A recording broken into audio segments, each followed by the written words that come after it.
जब बच्चे दो हो ना तो इंसान सोच समझ के टाइम लेके नाम रखता है। जैसे पहले के जमाने में हमारी नानी दादी को 7-8 बच्चे होते थे, इतना टाइम ही नहीं मिलता था कि नाम सोच के रखे, तब तक दूसरा हो जाता था। हाँ, पहले ऐसे ही होता था। आप फैमिली प्लानिंग क्यों करना चाहते, ये सवाल है, सबसे अहम सवाल। और इसकी दो वजह हो सकती है, सिर्फ दो।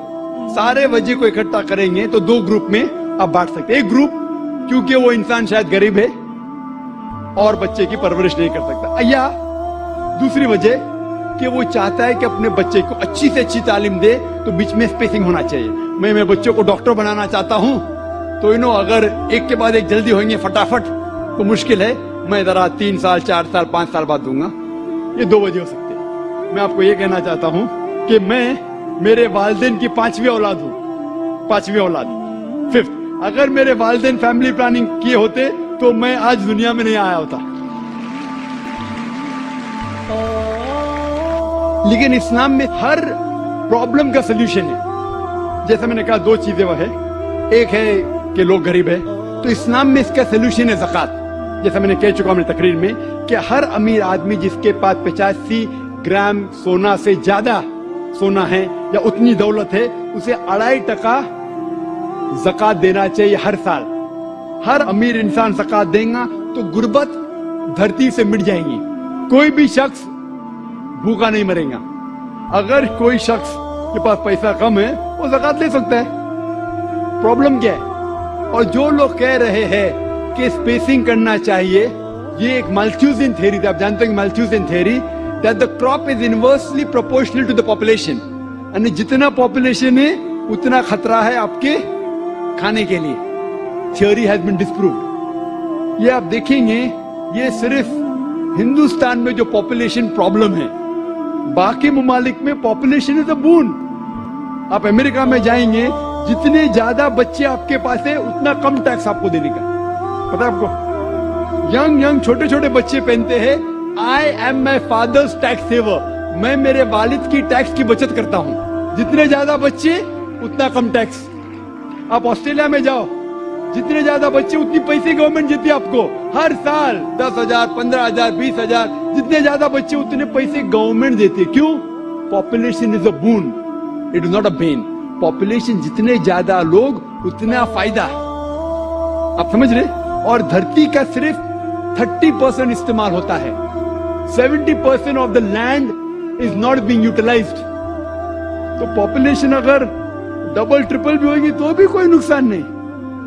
वो प्रॉब्लम है गवर्नमेंट के पास कि गवर्नमेंट को इंसान को सही तरीके से इस्तेमाल करने नहीं आता है, तो हम कहते हैं हम दो हमारे दो, एक के बाद अभी नहीं, दो के बाद कभी नहीं।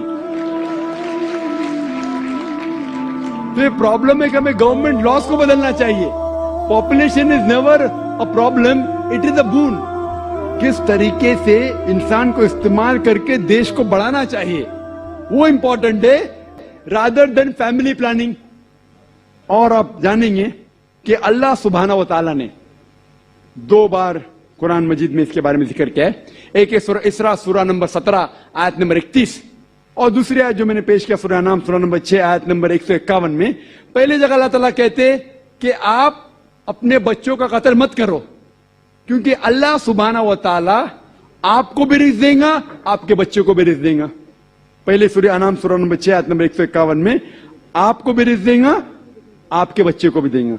दूसरी आयत में सूरह इसरा में सूरह नंबर 17 आयत नंबर 31 में अल्लाह ताला फरमाते बच्चों का कत्ल मत करो, अल्लाह ताला रिस्क बच्चे को भी देंगे, आपको भी देंगे। अभी यहां अदला बदली हो जाती।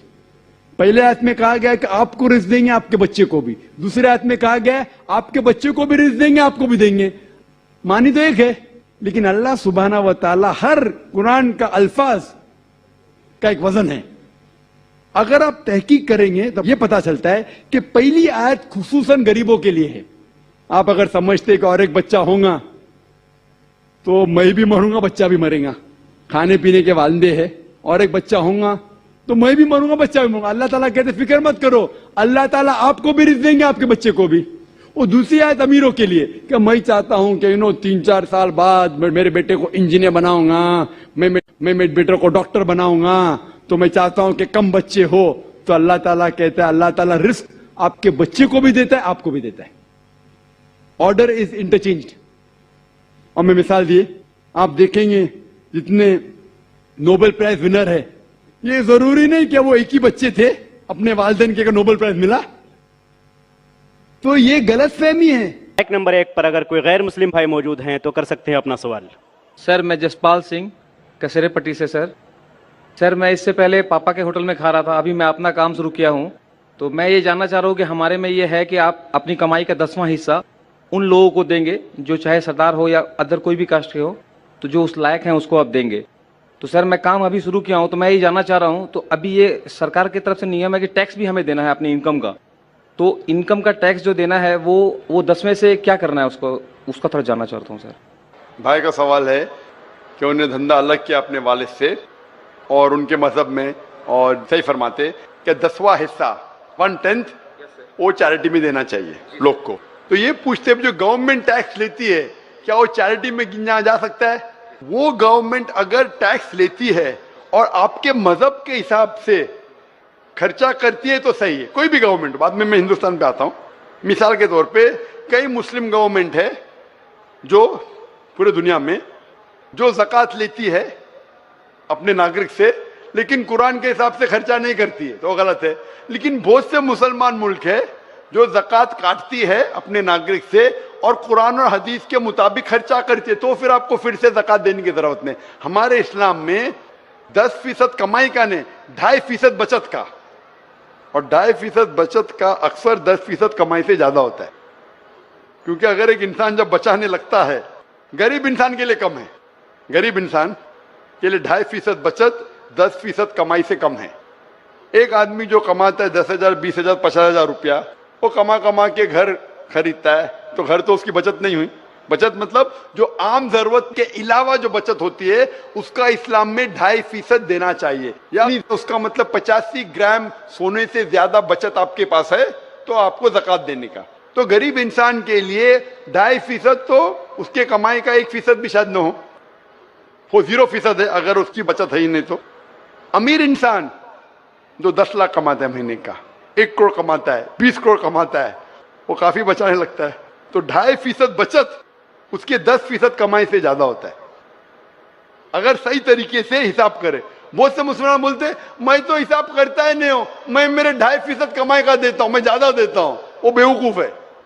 अमीर लोग, कुछ अमीर मुझे मिले और बोलते हैं मैं तो डॉक्टर साहब ज्यादा देता हूं, क्यों? मैं बचत का नहीं देता, कमाई का देता हूं। अरे मैंने बोला भाई सोच ही गलत है। वो गरीब इंसान बोला तो समझे, अमीर इंसान जितना ज्यादा कमाने लगता है और जितनी बचत बढ़ती जाती है उसकी कमाई का फीसद भी बढ़ता है। तो इसके अंदर जो आपने मुझे पूछा कि आज जो गवर्नमेंट टैक्स लेती है, जितना मेरा इल्म है, जो आपके धर्म में लिखा हुआ है किस तरीके से खर्चा होना चाहिए, ये गवर्नमेंट वैसा खर्चा नहीं करती। तो ये टैक्स अलग है, आपका 10% अलग है। सेम थिंग मुसलमानों के लिए, ये टैक्स के अंदर वो 2.5% ज़कात नहीं गिन सकते। टैक्स जो देते इनकम टैक्स वो अलग है। इनकम टैक्स देने के बाद जो अपनी बचत होती है आपकी जायदाद की, मुसलमान 2.5% निसाब के ऊपर जो है वो देना चाहिए। आपको जो कमाई का 10% देने का है तो आपको देना ही पड़ेगा। टैक्स अलग है, क्योंकि टैक्स जो गवर्नमेंट खर्चा करती है, आपका सिखिज्म, आपका सिख धर्म जो कहता है वो गवर्नमेंट वैसा खर्चा नहीं करती है। तो आप क्योंकि इंडियन सिटीजन है और सिख भी है, आपको 10% भी देना है, टैक्स भी देना है। सेम चीज मुसलमान के लिए 2.5% ज़कात भी देना है अगर आप ज़कात के हकदार है, और टैक्स भी देना है अगर आप टैक्स के हकदार है। सर मैं बिजनेस के लिए सर बैंक गया था सर, तो सर वहाँ हमने एक लोन के लिए अप्लाई किया था। तो सर आप लोगों के काफी लोग, चूंकि यहाँ आबादी सर आप लोगों की ज्यादा है, तो उधर क्या होता है कि हमें ये प्रॉब्लम है कि लोन जल्दी मेरा पास नहीं हो रहा था। आप लोगों में ब्याज लेने देने के लिए तो मना किया गया है, लेकिन आपके लोग कतार में वहाँ हैं तो हमें परेशानी होती है। इसके बारे में थोड़ा साफ कर देते एक बार। भाई ने पूछा कि क्योंकि मुसलमान ज्यादा यहाँ हैं और मुसलमान में वो जानते हैं कि लोन लेना हराम, लोन लेना ने लोन ब्याज पे लेना हराम है। लोन ले सकते अगर ब्याज वाला लोन नहीं है, कर्जे हसन है तो ले सकते, लेकिन ब्याज पे लोन लेना हराम है और ब्याज पे पैसा रखना बैंक में भी हराम है। तो भाई साहब पूछ रहे कि आपके लोग क्यों कतार में खड़े, उनको परेशानी होती। एक चीज इन लोग गलती कर रहे, लेकिन आप अगर लोन नहीं ले पाते आपको खुश होना चाहिए। इन्नो खड़े दुखी है, मैं आपके साथ हूं, लेकिन आपको अगर लोन नहीं मिला मैं खुश हूं, क्योंकि भले आपके धर्म में मना है क्या नहीं है, आपको नुकसान तो होगा। मैंने तकरीर किया हूं, interest free economy promulgated by the Quran के रिबा के बिना, ब्याज के बिना जो माशरा तरक्की करता है वो सबसे बेहतरीन तरक्की करता है। अभी मौका नहीं सवाल जवाब के अंदर के मैं 2 घंटे की तकरीर करूं, लेकिन जो बिजनेसमैन ब्याज नहीं लेता है वो ज्यादा तरक्की करता है। मिसाल के तौर पे आज अगर आप शेयर करेंगे कंपनी की, जो कंपनी डेट फ्री है, अगर कंपनी, अक्सर बड़ी कंपनी का बैंक से लोन लेती है, वो क्या करती है, शेयर फ्लोट करती है, पब्लिक लिमिटेड शेयर फ्लोट करती है, बोलती ब्लॉक से बोलती है आप पैसा लगाओ मेरे कंपनी में, जो मुनाफा होगा मिल बांट के लेंगे।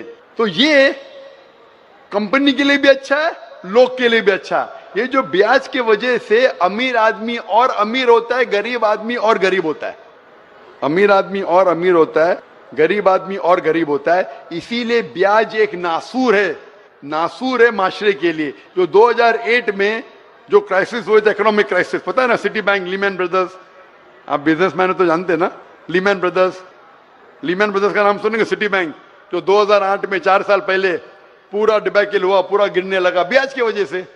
तो इसीलिए ब्याज लेना देना गलत है। मेरी आपसे दरखास्त है कि आप कतार में मत खड़े रहो, अपने कोई भाई से बोलो भाई साथ में धंधा करेंगे, मिल बांट के खाएंगे, उसमें आपकी भी तरक्की होगी, उनकी भी तरक्की होगी और माशरा भी सुधरेगा। Hope the answer the question.